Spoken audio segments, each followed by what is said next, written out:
خطرہ حسین کو نہیں ہوتا۔ نہیں، کہا پھر بھی آپ مہربانی کریں ذرا احتیاط سے جائیں۔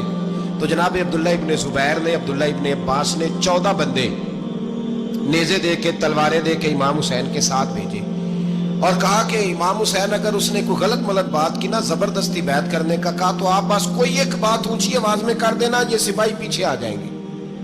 امام حسین ان 14 بندوں کو لے کے گورنر ہاؤس پہنچ گئے۔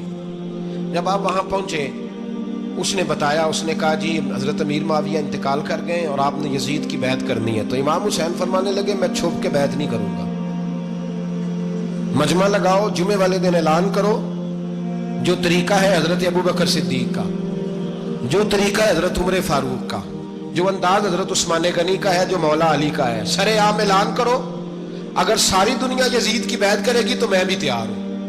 تم مجھ سے بیعت لے کے بھی لوگوں کو بتانا چاہتے ہو کہ حسین بیعت ہو کر رہے ہیں، تو تم کیوں نہیں کر رہے؟ میں عام آدمی نہیں ہوں، لہذا چھپ کے بیعت نہیں کرتا۔ جب یہ بات کی نا تو ولید بڑا نرم دل تھا اور امام حسین کی شان کو جانتا تھا، وہ جانتا تھا یہ نبی پاک کا خاندان ہے۔ اس نے کہا جی مجھے تو حکم تھا، باقی آپ حضور کے نواز ہیں، میں کر کچھ۔ وہاں ایک بڑا بدبخت شخص بیٹھا تھا، عبد الملک بن مروان، وہ ولید سے کہنے لگا کہ اگر حسین آج تمہارے ہاتھ سے نکل گئے تو تمہارے لیے بہت بڑا مسئلہ کھڑا ہو جائے، انہیں جانے نہ دینا، یا بیعت کراؤ یا ان سے کہو جنگ کے لیے تیار ہو۔ تو امام حسین رضی اللہ تعالیٰ عنہ کے کانوں میں آواز گئی تو فرمانے لگے ابن مرجانہ، اگر تیرے اندر جرت ہے تو آ سامنے حسین کے، اس کے کانوں میں باتیں نہ کر، کانا پھوسی نہ کر، باہر آ میدان میں، شرارت نہ کر، باہر آ، میں تمہیں ابھی بتاتا ہوں کہ حسین سے مقابلہ کرنے کا انجام کیا ہے۔ یہ کہہ کہ امام حسین باہر نکلے، اپنے بھائی محمد بن انفیہ کو بلایا، عبداللہ بن زبیر، عبداللہ ابن عباس، ڈھیر سارے لوگ اکٹھے ہو گئے۔ فرمایا یہ معاملہ ہے، اب کیا کرنا ہے؟ تو وہ کہنے لگے حضور وقت ابھی مناسب نہیں ہے، آپ اس طرح کریں یہاں رکے، ہم مکے سے، عراق سے، کوفے سے لوگوں کو بلاتے ہیں، یہاں ایک بڑی مجلس مشاورت قائم کرتے ہیں۔ امام حسین فرمانے لگے اگر تم مشاورت قائم کرو گے تو ولید اور عبد الملک بن مروان وہ تو جنگ کرنے کو تیار ہیں، اور نبی پاک نے فرمایا ایک مینڈا ہوگا جس کی وجہ سے مدینے کی گلیوں میں لہو بہے گا۔ فرمانے لگے میں وہ بکرا، وہ مینڈا نہیں بننا چاہتا۔ کہا پھر آپ کیا کریں گے؟ تو امام حسین رو پڑے، فرمانے لگے میں مدینہ چھوڑ جاؤں گا لیکن مدینے کی حرمت پامال نہیں ہونے دوں گا۔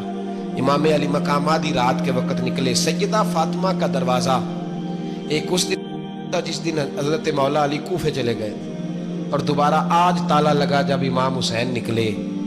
آپ جنت البقیع کے پیچھے کھڑے ہو کے حضور کا روضہ دیکھنے لگے، اس وقت گنبد تو نہیں ہوتا تھا، روضہ دیکھنے لگے۔ نانا تیرے کرم کے خزینے کی خیر ہو، میں جا رہا ہوں تیرے مدینے کی خیر ہو۔ سارا خاندان لے گئے، مکے تشریف لے گئے، حج کے ایام قریب آنے والے تھے۔ امام حسین نے وہاں لوگوں سے باتیں کی۔ جب امام حسین وہاں پہنچے تو کوفے سے خط آنے لگے۔ کوفہ حضرت علی کا دارالخلافہ تھا، وہاں آپ کے محبین، پیار کرنے والے ڈھیروں تھے، انہیں خط لکھے کہ حضور آپ چپ کر کے بیٹھے ہوئے ہیں اور ہمارے اوپر یزید مسلط ہو گیا ہے، آپ اگر میدان میں نہیں نکلیں گے، آپ نہیں آئیں گے تو ہم اللہ کی بارگاہ میں شکوہ کریں گے کہ کوئی ہماری کمان کرنے کو تیار ہی نہیں ہوا۔ اور وہ خط 1 2 3 نہیں آئے، وہ خط اتنے تھے کہ 3 بوریوں میں بھرے تھے امام حسین، 3 بوریوں میں۔ اب مجبوری ہو جاتی ہے، حق کے لیے کئی دفعہ بات کرنا مجبوری ہوتی ہے، اگر نہیں کرے گا تو پھر اس کو بھی قبر میں جواب دینا پڑے گا۔ امام علی مقام رضی اللہ تعالیٰ عنہ نے مکے میں اب لوگوں کو جمع کیا مشورے کے لیے۔ ہر بندے نے کہا حضور وہ بلا تو رہے ہیں پر اپنے وعدوں کے پکے؟ کہا حضور وہ پکے نہیں، آپ نہ جائیں۔ ہر بندے نے کہا حالات ٹھیک نہیں، حالات گراؤنڈ ریالٹی صحیح نہیں، یہی مشورہ آج بھی ہر بندہ دیتا ہے، ابھی حالات نہیں۔ اتنے خراب حالات کبھی نہیں ہوئے تھے جتنے امام حسین کے دور میں تھے، لیکن فرمایا میں دین کے خلاف غلط حکمران کو مسلط ہونے کی اجازت، بول کے بتائیے، بول کے، غلط حکمران کو مسلط ہونے کی اجازت، مزاحمت کروں گا، مخالفت کروں گا۔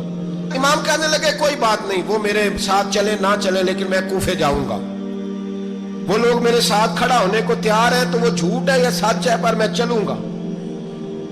جب امام علی مقام نے اصرار فرمایا تو جو آپ کے قریبی صحابہ کرام کی اولادیں تھی ساری، یہ بھی اب بیماری ہے، کچھ لوگ کہتے ہیں جی صحابہ نہیں ساتھ چلے، تو میں کہتا ہوں اہل بیت نبوت کے تو کل افراد 21 تھے، تو 72 میں باقی اولادیں کس کی تھی؟ وہ ساری صحابہ کی اولادیں تھی.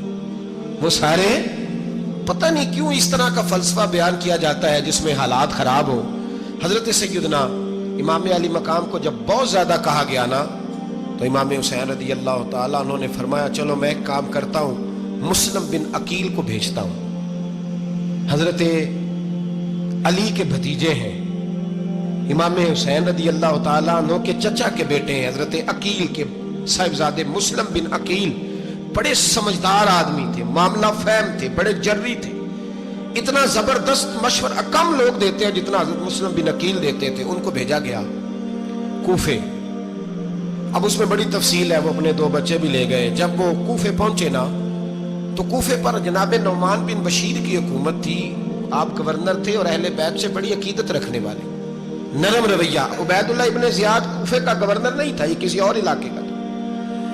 جب آپ وہاں پہنچے تو نعمان بن بشیر نے دیکھا کہ حضرت مسلم بن عقیل آئے ہیں تو لوگ دوڑے ان کی بیعت کرنے، بھاگے. اتنے لوگ جمع ہوئے کہ ایک دن میں 17,000 آدمی نے بیعت کر لی. کتنے بندے جی؟ 17,000 آدمی ایک دن آیا. اب وہ جو امام مسلم بن عقیل کے وہاں نعرے لگانے والے تھے کہنے لگے حضور یہ پہلے دن کی کارکردگی ہے، 2-4 دن میں دیکھیے کیا ہوتا ہے. 2-4 دن میں کیا ہوا؟ 40,000 آدمی نے بیعت کر لی. اب وہ 40,000 بندہ تیار ہو گیا. ادھر سے جو یزید کے وفادار تھے انہوں نے خط لکھا یزید کو کہ تو نے بڑا نرم آدمی گورنر بنایا ہے اور 40,000 بندہ چلا گیا حسین کی طرف. اگر ایک دن مسلم بن عقیل اور رہے تو جو تمہارا گورنر بیٹھے ہیں نا جناب نعمان بن بشیر، ان کو گورنر ہاؤس سے نکال کے مسلم بن عقیل قبضہ کر لیں گے. تو چپ کر کے بیٹھا ہے. یزید بڑا تیز تھا، اس نے ایک آدمی گھوڑے پہ دوڑایا. عبید اللہ ابن زیاد ایک اور علاقے کا گورنر تھا پر بڑا ظالم سا بدماش تھا، بڑا سخت گیر آدمی تھا. اس کو کہا کہ تو پہلے ایک صوبے کا گورنر ہے، جا تجھے دوسرا صوبہ بھی دیا. اس طرح کار فوری طور پہ کوفے پہنچ اور جا کے مسلم بن عقیل کو گرفتار کر، جو آدمی ان کا ساتھ پھر بھی دے اسے قتل کر دے. اس نے کیا کیا؟ وہ آدھی رات کو آیا، منہ چھپایا، جبہ پہنا. لوگ سمجھے امام حسین آ گئے. بہت سارے لوگوں نے اس کے نعرے بھی لگائے. وہ چپکے سے داخل ہوا اندر اور چپکے سے داخل ہو کے اس نے سب سے پہلا کام یہ کیا کہ نعمان بن بشیر رضی اللہ عنہ کو معزول کیا، کوفے کے گورنر ہاؤس پہ قبضہ کیا. پھر اس نے اسی وقت سوئے ہوئے سرکردہ لوگ، جس طرح ایک گاؤں کا چودھری دوسرے کا محلے میں قبیلوں کے جو لوگ تھے چودھریوں کو بلایا، کچھ کو سزائیں دی، کچھ کو سخت کہا، کچھ کو ان کے عیب گنوائے کہ وہ تمہارا فلانا مسئلہ پھر خراب کر دوں گا، بلیک میل کیا. صبح ہونے تک حالات اگر تم نے میرے قابو میں نہ کیے تو یاد رکھنا بڑا مشکل ہوتا ہے حق پہ کھڑا ہونا. بڑی چیزیں لوگوں کو یاد آتی ہیں، اللہ جانتا ہے. پہلے کچھ ہوتا ہے، بعد میں معاملہ کچھ ہوتا ہے. حضرت مسلم بن عقیل کے ساتھ جس دن عبید اللہ ابن زیاد آیا 40,000 کا لشکر تھا. اگلے دن صبح ہوئی، اگلے دن تو یہ حال ہو گیا کہ آپ جب کوفے کی جامع مسجد میں زور کی نماز کے لیے گئے تو 5-7 ہزار آدمی نماز پڑھنے آیا. اور جب مغرب کا وقت آیا تو لوگوں نے چند ہزار لوگ رہ گئے، نماز کی نیت باندھی. توجہ کرنا میری بات پہ، ایک مسئلہ بھی سمجھ میں آئے گا. لوگوں نے نماز کی نیت باندھی تو حضرت مسلم بن عقیل امامت کر رہے ہیں، ہاتھ باندھے ہوئے ہیں. تو بہت سارے لوگوں نے پیچھے ہاتھ چھوڑ دیے. ایک بندے نے دوسرے سے پوچھا وہ ہاتھ کیوں نہیں باندھتے؟ کہنے لگے اگر عبید اللہ ابن زیاد کے کسی بندے نے دیکھ لیا نا تو ہم اسے کہیں گے ہم تو نماز پڑھ ہی نہیں رہے تھے، ویسے ہی کھڑے تھے، ہاتھ ہی نہیں باندھے سرے سے. جب نماز کی امامت باندھی تو 10-11 صفیں تھیں. جب مسلم بن عقیل رضی اللہ تعالیٰ عنہ نے سلام پھیرا تو پیچھے بندہ ہی کوئی نہیں تھا. حضرت مسلم بن عقیل کو گرفتار کیا گیا. عرب کا رواج تھا دشمن کو سخت سزا دیں تاکہ باعث عبرت بنے. بہت اونچا مینار تھا کوفے کا گورنر ہاؤس کا، اوپر لے جا کے جناب مسلم بن عقیل کو زمین پہ گرایا گیا. اور جب وہ شہید ہو گئے تو شہید ہونے سے ایک رات پہلے وہ خط لکھ چکے تھے امام حسین کو کہ آپ آ جائیں، حالات بڑے اچھے ہیں. خط ملا تو امام حسین مکے سے کوفے کی جانب چل پڑے. امام علی مقام رضی اللہ تعالیٰ عنہ جب چل پڑے تشریف لا رہے تھے تو رستے میں فرزق شاعر ملا، بڑا محب اہل بیت تھا. رستے میں ملاقات ہوئی. اللہ اکبر. حضرت مسلم بن عقیل جب گرایا شہید ہو گئے تو پھر اس نے اس طرح کیا کہ آپ کی لاش کو لٹکا دیا چوک میں. لوگ دیکھتے تھے تو عورتیں بچوں کو کہتی تھی تو نے باہر نہیں نکلنا, ہم نے نہیں امام حسین کے ساتھ چلنا, بس بڑا خوف ہے, کوئی بندہ نہ باہر نکلے, کوئی نہیں ضرورت ہمیں, حالات بہتر ہوگی تو دیکھی جائے. آج کتنے لوگ ہیں, کتنی دیگیں پکی, کتنی نیازیں بٹی, کیا کچھ ہوا. آپ ناراض نہ ہونا, میں آپ میں سے ہوں, آپ مجھ سے ہیں, یہ بات آپ کی نہیں میری سب کی ہے. آج بھی اگر امام حسین کے نام پہ جان دینے کی باری آئے گی تو دیگیں ہی رہ جائیں گی. ناراض تو نہیں ہو گئے آپ لوگ؟ فٹافٹ مائیں کہیں گی باہر دی جانا, بالکل پتر سانو کی لگے, سارا دن کوئی ہمارے لیے. وہ پیر صاحب تو کرتے رہتے ہیں باتیں, ان کا تو کام ہے, خبردار ہم نے نہیں جانا. دیگیں دینے کو سارے تیار ہیں, جانے دینے کو تیار ہونا. ناراض ہو گئے آپ لوگ؟ چلو کوئی نہیں, ہو جاؤ, خیر صلی اللہ ہے, بات تو ٹھیک کر رہا ہوں نا. حضرت امام حسین رضی اللہ تعالیٰ عنہ نے فرزق شاہ رستے میں ملا تو امام حسین کو کہنے لگا کہاں جا رہے ہیں؟ فرمایا میں کوفے جا رہا ہوں. کہنے لگا حضور نہ جائیے گا, لوگوں کے دل آپ کے ساتھ ہیں, تلواریں آپ کے ساتھ نہیں. سیدنا امام حسین رضی اللہ تعالیٰ عنہ کو آ کے کہا حضور وہ سارے کوفے والے مانتے ہیں کہ بات حسین کی ٹھیک ہے لیکن آپ کی سپورٹ نہیں کریں گے. اور اگلی بات فرزق نے یہ کی کہ حضور میں حضرت مسلم بن عقیل کی لاش کو لٹکی ہوئی دیکھ کے آیا ہوں کوفے کے چوک میں. بڑا ہی خوبصورت فکرہ ہے امام حسین کا. فرمانے لگے میرا بھائی لٹکا ہوا تھا, کہیں کسی کے آگے جھکا تو نہیں تھا؟ لٹکا ہی تھا نا, کہیں جھکا تو نہیں کسی کے آگے؟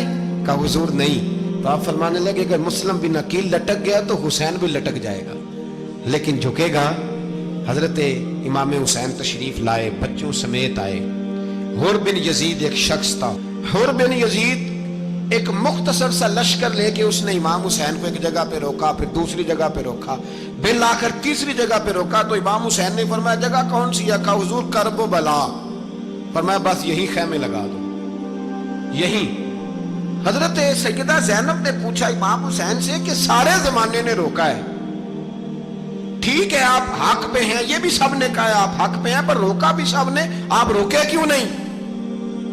تو ابن کثیر اور ابن اسیر لکھتے ہیں کہ امام حسین رو پڑے, کہنے لگے بہن میں رک جاتا پر میں نے رات کو نانا مصطفیٰ کو خواب میں دیکھا ہے. تو حضور نے فرمایا حسین اگر آج یہ رواج پڑ گیا نا یزید جیسے لوگوں کا تو قیامت تک پڑا رہے گا. پھر لوگ کہیں گے کوئی نکلا نہیں تھا تو ہمیں بھی نکلنا. پھر لوگ ظالموں کے سامنے گردنیں جھکانے کے عادی ہو جائیں. میں کہتا رہتا ہوں, کہہ رہا ہوں, کربلا کی جنگ کفر اسلام کی جنگ نہیں, کفر اسلام کی جنگ نہیں کربلا کی. کیونکہ یزید تو بڑا پکا نمازی تھا, خطبہ دیتا تھا وہ تو. جب امام حسین رضی اللہ تعالیٰ عنہ نے کربلا کے میدان میں جمعے کا دن تھا تو یزید کے سامنے کو بات کرنی شروع کی عمر بن سعد کے سامنے. تو عمر بن سعد کہنے لگا حسین زیادہ باتیں نہ کر, ہمارا جمعہ لیٹ ہو رہا ہے, جنگ کے لیے تیار ہو, فٹافٹ آ. اہل بیت نبوت کو قتل کریں گے اور قتل کے بعد پھر نماز پڑھیں گے اور پھر کہیں گے اللہم صلی علی محمد وعلی آل محمد, اسی نماز میں پھر درود بھی پڑھیں گے. یہ کیسا مرتبہ ہے, کیسا انداز ہے, دوستی قاتل سے بھی مقتول سے یارانہ بھی. امام حسین نے کرب. حر بن یزید امام حسین سے کہنے لگا مجھے حکم ہے آپ کو روکنے کا, آپ آگے نہیں جا سکتے. امام صاحب نے فرمایا وجہ زمین اللہ کی ہے. اس نے کہا آپ بیعت نہیں کر رہے, یزید کی حالات آپ کے حق میں درست نہیں ہیں, آپ نہیں جائیں گے. امام روک گئے. ظہر کی نماز کا وقت ہوا تو حضرت علی اکبر امام حسین کے بڑے صاحبزادے انہوں نے اذان ظہر پڑھی تو حر بن یزید کے لشکر نے امام حسین کے پیچھے نماز ادا کی. کہا بھئی تم مقابلے میں آئے ہو نماز پیچھے پڑھتے ہو؟ کہا حضور مقابلہ تو تلواروں سے کر رہے ہیں پر ہمارا دل تو مانتا ہے نا کہ مصطفیٰ کا نواسہ بڑی شان والا ہے. حر بن یزید نے 3 نمازیں لشکر سمیت امام حسین کے پیچھے پڑھی ہیں, 3 نمازیں, ظہر اثر اور مغرب. پھر امام حسین کے سامنے شرائط پیش کی کہ آپ کو یہاں گھیر لیا گیا ہے, یہاں آپ بیعت کریں گے, یہاں جنگ کریں گے, 2 ہی باتیں. امام حسین نے فرمایا نہیں بھائی بیعت تو میں نہیں کرتا, اس کے علاوہ تم جو کہتے ہو میں کرنے کو تیار ہوں. اس نے خط لکھا, عبید اللہ ابن زیاد کو ایک بندہ دوڑایا پیچھے کوفے, چند میل پہ کوفہ تھا. کہا وہ نہیں مان رہے, کیا کرنا ہے؟ تو حسین ابن علی ہے, میں زیادہ دیر انہیں روک بھی نہیں سکتا.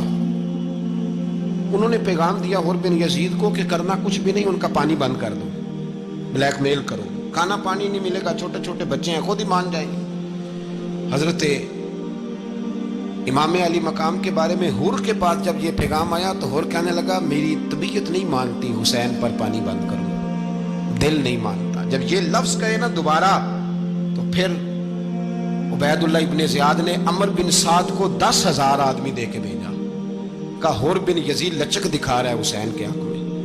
ایک رے کا علاقہ تھا، بڑی وہاں فصل ہوتی تھی، لوگ کوشش کرتے تھے وہاں کا گورنر بننے کی، کوشش کرتے تھے۔ تو عبید اللہ ابن زیاد کہنے لگا تمہیں رے کی گورنری ملے گی، سب سے سرسبز و شاداب علاقہ، تمہیں وہاں کا گورنر بنایا جائے گا اگر حسین کے خلاف لڑو گے۔ یہ اتنی زبردست ہوتی ہیں گورنریاں کہ گورنریوں کے لیے لوگ نسل رسول کے خلاف بھی نکل آتے ہیں۔ یہ اتنی تگڑی ہوتی ہیں، اتنی جلدی وفاداریاں بدلتی ہیں۔ وقت اتنا نہیں کہ میں مزید تفصیل میں جاؤں۔ امام حسین کو روک لیا گیا، عمر بن سعد نے روک لیا۔ یکم محرم کو امام آئے، 7 محرم تا روکا گیا، 7 محرم کو پانی بند کر دیا۔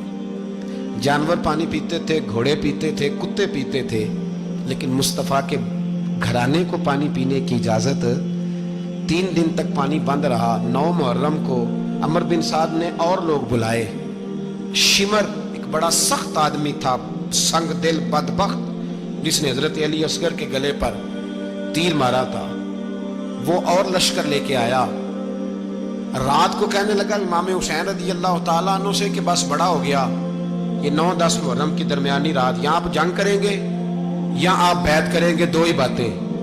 امام حسین اندر گئے، سیدہ زینب سے مشورہ کیا، باہر آئے، فرمایا بات وہی ہے جو پہلے دن والی ہے۔ امام حسین رضی اللہ تعالیٰ عنہ نے فرمایا بھائی بیعت تو میں نہیں کرتا، باقی جو تمہارا پروگرام ہے۔ شمر اور ابن سعد کہنے لگے پھر جنگ کے لیے تیار ہو جائیں۔ کیا انداز ہے امام حسین کا، فرمانے لگے کل جنگ کروں گا، مجھے پتا تو ہے جنگ کا نتیجہ کیا نکلنا ہے، ایک رات مجھے دے دو تاکہ میں کھل کے اپنے رب کی عبادت تو کر لوں۔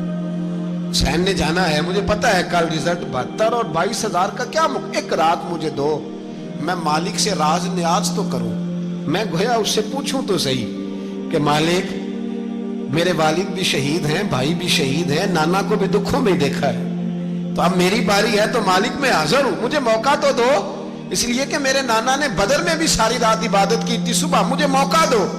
اور دنیا کا اصول ہے جب کوئی موقع مانگتا ہے تو دیا جاتا ہے۔ یہ دونوں کہنے لگے کوئی موقع نہیں۔ حور بن یزید پیچھے سے بولا، کہنے لگا نہیں، بدتمیزی نہ کرو، حسین کو موقع دو، تمہیں دینا پڑے گا۔ موقع دیا۔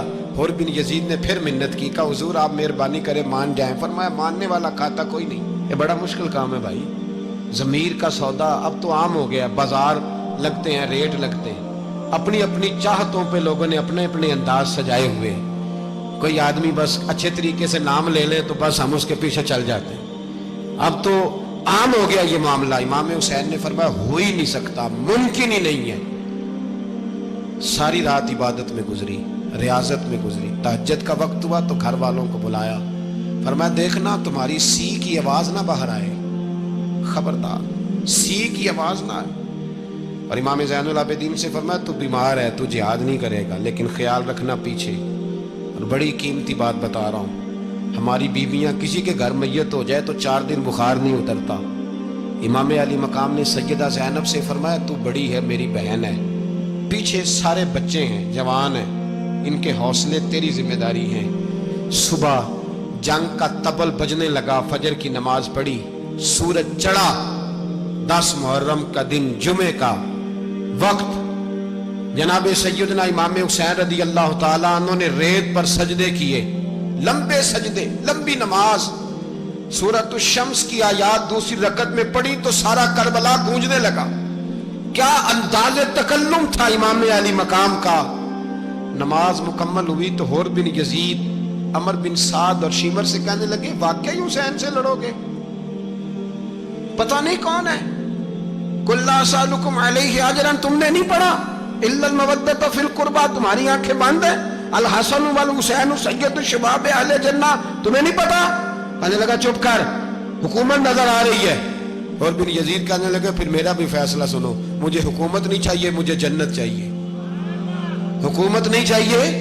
امام حسین کی پہلی فتح دیکھیں، حور بن یزید ایڑی لگا کے نا یزید کے لشکر سے نکل کے امام حسین کے لشکر میں شامل ہو گیا، اور پہلا شخص جس نے امام حسین کو روکا امام حسین کے نام پر پہلا سر بھی اسی شخص نے کٹایا ہے، لیکن یزید کی قبر پہ لعنت بھی کوئی نہیں برساتا. اس کا محل تھا بہت بڑا، لیکن جب لوگ کربلا میں امام حسین کو سلام کرنے جاتے ہیں تو قدموں میں حر بن یزید کا مزار بھی بنا ہوا ہے، اس کو بھی سلامی دی جاتی ہے. اور اب ہم اکیلا حر بن یزید نہیں کہتے، ہم کہتے ہیں حر بن یزید رضی اللہ تعالی. اب ہم اتنی تعظیم کرتے ہیں اس حر کی. جناب امام حسین کو میدان میں کھڑا کیا گیا، جہاد کا طبل بجا، پہلے خدام آئے. اور سن لو، آج وہ پتہ نہیں بازاری سے لوگ چڑھ گئے اسٹیجوں پہ، بازاری سے، نہ چہرے پہ داڑھی ہے نہ سر پہ کوئی کپڑا ہے، بازاری لوگ ہیں، بھاگ رہے ہیں، بازو چڑھائے ہوئے ہیں، بٹن کھولے ہوئے ہیں، تماشا بنا دیے. سننے والوں کا بھی اللہ ہی حافظ ہے. وہ سٹیج پہ اہل بیت کی شان بیان کرتا ہے، بھاگ کے ادھر جاتا ہے. یہ کوئی طریقہ ہے؟ سننے والوں کا بھی عجیب انداز ہے، ہر بندے کو سننے بیٹھ جاتے ہیں. دین مہذب ہے، تہذیب والا ہے، دلائل رکھتا ہے، دین وقار رکھتا ہے. ایسے لوگ اب دین بیان کریں گے؟ حضرت سیدنا امام حسین رضی اللہ تعالیٰ عنہ صبح جب جہاد کا وقت آیا، پتہ ہے کون کون تھے کربلا میں؟ امام حسین کے ساتھ امام حسین کے 4 بھائی تھے کربلا میں. کتنے؟ بول کے بتائیں. حضرت علی کے 4 بیٹے، عباس بن علی، جن کو حضرت عباس کہا جاتا ہے نا، علمدار، یہ حضرت علی کی دوسری زوجہ میں سے. عباس بن علی بھی تھے اور ابو بکر بن علی بھی تھے، عمر بن علی بھی تھے، عثمان بن، یہ حضرت علی کے بچوں کے نام ہیں.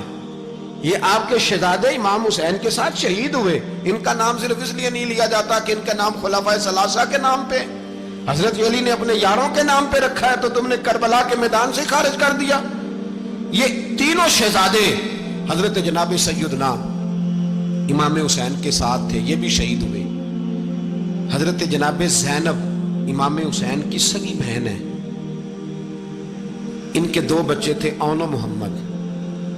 جب امام حسین میدان میں جانے لگے تو جناب زینب بچوں سے کہنے لگی، نہ پہلے بھائی نہیں جائے گا، پہلے بھانجے جائیں گے. 2 بچے شہید ہوئے. حضرت قاسم بن حسن امام حسن کے بیٹے تھے. وہ جب میدان میں جانے لگے تو امام حسین نے کہا، نہیں بھائی تو نہیں جائے گا، تو میرے بھائی کی نشانی ہے، میں جاؤں گا. تو حضرت قاسم بن حسن نے ایک تعویذ کھول کے دیا کہ ابا جی میرے والد نے کہا تھا جب بڑی مشکل آ جائے تو تعویذ کھول کے دیکھنا. تو آج بڑی مشکل آئی ہے تو میں نے تعویذ کھولا ہے، تو یہ دیکھیں کیا لکھا ہے. یہ تو رکا ہے، تعویذ ہے ہی نہیں. جب کھول کے دیکھا تو اس پہ لکھا تھا، قاسم اگر حسین پہ کوئی کڑا وقت آ جائے تو بیٹھ کے آگے آگے رہنا، اگر کڑا وقت میرے بھائی پہ کبھی آ جائے نا، دیکھنا اس کے آگے آگے چلنا، اسے حسن کی کمی نہ محسوس ہو. پائیاں جہاں ساکھ نہیں کوئی جے بچ خار نہ ہوئے. سیدنا امام حسین پہلی دفعہ کربلا میں اس وقت روئے جب یہ رکا. آپ نے دیکھا تو فرمایا ٹھیک ہے، اگر حسن کی یہ وصیت ہے تو میں نے زندگی میں اگر ان کی ہر بات مانی ہے اب بھی مانوں گا، تمہیں اجازت ہے. جناب قاسم بن حسن 16 سال کا جوان جب میدان میں نکلے تو ہائے ہائے پتہ نہیں کہاں سے آ گئی ہے. امام قاسم بن حسن جب میدان میں نکلے تو تبری سے لے کر علامہ ابو الاسناد صاحب سب کو پڑھ کے تو دیکھو، 3 دن کی پیاس ہے، شدید آزمائش ہے، دکھ ہے، تکلیفیں ہیں، پھر بھی پہلی دفعہ جب میدان میں گئے ہیں واپس آئے ہیں 19 لوگوں کو قتل کر کے واپس آئے. سناؤ قصہ خیبر کو، تمامی اپنے بچوں کو. علی کی داستان سن کے دلوں سے ڈر نکلتا ہے، علی کی داستان سن کے دلوں سے، یہ جو بچے ڈر رہے ہیں نا، وہ چمگادڑ آ گئی، کاکروچ آ گیا، یہ خوف نکل جائے گا اگر حضرت قاسم بن حسن کی بات سنے گی. درجنوں لوگ آپ نے قتل کیے. ایک دفعہ آئے، کہا چاچا یزید کا لشکر تو بڑا ہی بزدل ہے، اگر چند قطرے پانی میرے حلق سے گزرے تو میں سارے کاٹ کے لے آؤں گا آپ کے پاس، چند قطرے.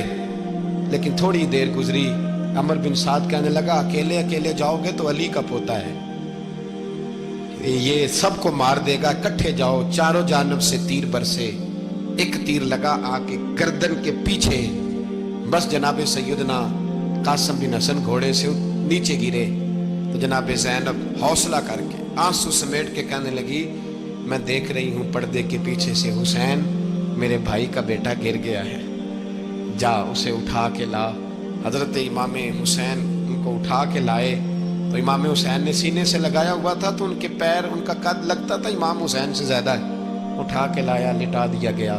امام حسین کے اپنے بڑے بیٹے میدان میں نکلنے کو، علی اکبر نام ہے، جب جن لوگوں نے حضور کو نہیں دیکھا تھا، وہ جب کہتے نا ہم نے نبی پاک کا دیدار نہیں کیا تو بتاؤ کس طرح کے تھے، تو بتایا جاتا تھا کہ جناب علی اکبر کا دیدار کرو، ہم شبیہ مصطفیٰ۔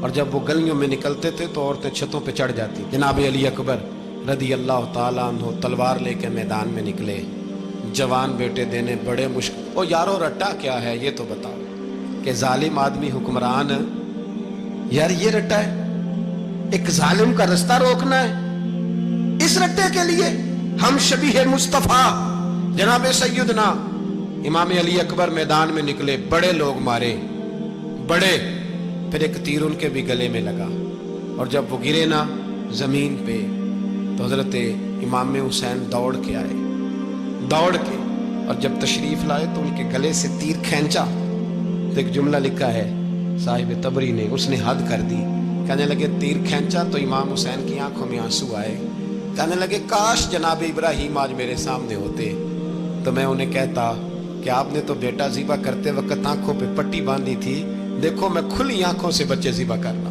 کھلی آنکھوں، کاش جناب ابراہیم خلیل ہوتے تو انہیں کہتا۔ جناب علی اکبر بھی شہید ہوئے۔ حضرت علی اصغر کو تو اچانک اٹھایا تھا امام حسین، باہر نکلے تو گردن پہ تیر لگا تو 6 مہینے کا بچہ وہ بھی شہید ہوا، خون اچھالا آسمان کی طرف تو کہا مولا دیکھ لے، میں نے 6 مہینے والا بھی نہیں بچایا، وہ بھی دے دیا ہے۔ پھر حضرت عباس کو بیٹیوں نے کہا کہ اب نہ، کچھ کہتے ہیں پہلے شہید ہوئے، کچھ نے لکھا بعد میں، کہ اب ہم سے پانی کے بغیر نہیں رہا جاتا، تو جناب عباس پانی کا مشکیزہ لے کے نکلے باہر، ایک ہاتھ کٹا، دوسرے پہ مشکیزہ وہ بھی کٹا، پھر پانی تو بھر لیا تھا لا نہ سکے، پھر گردن کٹی تو شہید ہوئے۔ بچوں کی بھی شہادت ہوئی، پر جب ان کا لاشا اٹھایا تو امام حسین کہنے لگے مولا اب نہ حسین کی کمر کمزور ہو گئی ہے، اب کمزور ہو، اور بھائی ایک میت ہو جائے تو 4-5 دن تو پوری آنکھیں نہیں کھلتی، کیسا جری خاندان ہے۔ تھوڑی دیر گزری تو امام علی مقام نے پٹکا باندھا، سر پہ دستار باندھی، مولا علی کی تلوار پکڑی، نبی پاک کا امامہ باندھا اور گھوڑے پہ سوار ہوئے تو کہنے لگے زینب گھر تیرے حوالے اور میں اللہ کے حوالے، گھر تیرے حوالے اور میں، اور پھر امام حسین نکلے، امام علی مقام نکلے۔ راوی کہتے ہیں کہ یہ جلوہ پہلے بھی بڑے سونے تھے، پر آج جو رنگ دیکھا وہ کبھی نہیں دیکھا، کیا انداز تھا، جدھر جاتے نعرہ لگاتے تو حد ہو جاتے۔ اتنے لوگ امام حسین نے کاٹے، اتنے کاٹے، پھر واپس پلٹ کے آئے اور کہنے لگے زینب ذرا پردے کے پیچھے سے دیکھ تو صحیح میری بہن، ان بزدلوں کو جرت ہی نہیں ہو رہی حسین کے مقابلے میں آنے، ایک دوسرے کو دھکا دیتے، تو جا تو جا، پھر اکٹھے وار ہوئے۔ یہ کون ہے کٹا ہوا، لباس ہے پھٹا ہوا، یہ بال یقین حسین ہے، نبی کا نور عین ہے۔ پھر چاروں جانب سے تیر برسے تو امام علی مقام چونکہ نماز کا وقت ہو گیا تھا، اترے گھوڑے سے، خون بہ رہا تھا، گرم ترین ریت سے تیمم کیا، سر سجدے میں رکھا، اور جب شمر آپ کی گردن کاٹنے لگا تو کہنے لگے ٹھہر جا ذرا رب سے ایک بات کر لینے دے، اور پھر بولے امام حسین، کہنے لگے مالک تو اب بتا کہ حسین سے راضی ہے کہ ناراض ہے، تو بتا۔ تو پھر ایک آواز آئی، یا ایتھا النفس مطمئنہ ارجعی الی ربک راضیۃ مرضیہ، فرمایا نفس مطمئنہ واپس آ جا، تو اللہ سے راضی ہے، اللہ تجھ سے راضی ہے۔ امام حسین وہاں شہید ہو گئے۔ اب یہ قافلہ امام حسین کا سر کاٹ، ذرا دیکھنا غور کرنا، سر کاٹ کے نیزے پہ رکھا ہے، جسم کربلا میں پڑا ہے، عورتوں کو گھوڑوں پہ بٹھا کے لے جایا گیا یزید کے دربار میں۔ یزید پہلے عبید اللہ ابن زیاد نے بدتمیزی کی، پھر یزید نے کی۔ سعودی عرب کا ایک مولوی بول رہا تھا، سعودی عرب کا، ان سے بھی بڑا عشق ہے، جس نے تقریر سننی ہو میرے پاس ہے۔ ہمیں لوگ مشورے دیتے ہیں کہ جو یزید کو اچھا کہے اور حسین کو باغی کہے اس کو ہم امام مان لیں، اس بے شرم بے حیا کو جو نبی پاک کے گھرانے کے بارے میں بکے اسے امام۔ سعودی عرب میں مسجد نبی میں درس دینے والا جس نے تقریر سننی ہو میرے پاس ہے، وہ کہتا ہے یزید تو بڑا اچھا آدمی تھا، اس نے تو بڑی خدمت کی، تو میں نے اسے کہا رشتہ داری کر لیا یزید کے ساتھ، قریب ہو جا، شرم نہیں آتی؟ آج بھی نبی پاک کا دل دکھاتے ہو, حیا نہیں آتی, خیال نہیں آتا. اور لوگ گھر میں بیٹھ کے باتیں کرتے ہیں, کہتے ہیں جی جو بیت اللہ میں ہو وہ بھی برا ہو سکتا ہے. بیت اللہ میں تو 360 بت بھی تھے, وہ اچھے تھے. مدینے میں تو 360 منافق بھی رہے, پوری سورہ منافقون نازل ہوئی, وہ اچھے تھے. عجیب تماشا بنا دیا لوگوں نے مذہب کا. وہ آج بک رہا ہے. آج میرے پاس ویڈیو آئی ہے, کہتا ہے یزید نے تو بڑی خیر, وہ تو عبید اللہ ابن زیاد نے قتل کیا. بے شرمو, اگر عبید اللہ ابن زیاد نے بھی قتل کیا تھا تو حکومت کس کی تھی؟ بولیں, بول کے بتائیں. تو پھر یزید نے عبید اللہ ابن زیاد کو سزا کیوں نہیں دی, بلکہ ایک جگہ 2 گورنریاں دی اس کو؟ یہ حال کیا. بلکہ سنو, جو حدیث پاک میں آتا ہے وہ یہ ہے کہ یزید چھڑیاں مار رہا تھا, چھڑیاں امام حسین کے لبوں پہ. تو نعمان بن بشیر صحابی تھے, بول پڑے, کہنے لگے یزید بدبخت, ہاتھ پیچھے اٹھا, مجھے اللہ کی عزت کی قسم میں نے سینکڑوں بار نبی پاک کو ان ہونٹوں کو چومتے دیکھا ہے. حضرت جناب زینب عورتوں کے مجمع میں پیچھے ہو کے بیٹھی ہیں. یزید کے پاس جب پہنچا لشکر تو یزید کہنے لگا دیکھو اللہ نے مجھے عزت دی اور میرے مخالفوں کا کیا حال ہوا. تو بی بی زینب بول پڑی, اتنے صدمے سہے پر آواز توانا ہے, جاندار ہے. حضرت سیدہ زینب نے جب سنا نا کہ یہ کہہ رہا ہے کہ مجھے اللہ نے عزت دی, تو جناب زینب بولی. نعمان بن بشیر کہتے ہیں بی بی بولی, اتنے صدمے ہیں پر جناب زینب بولی اللہ اکبر.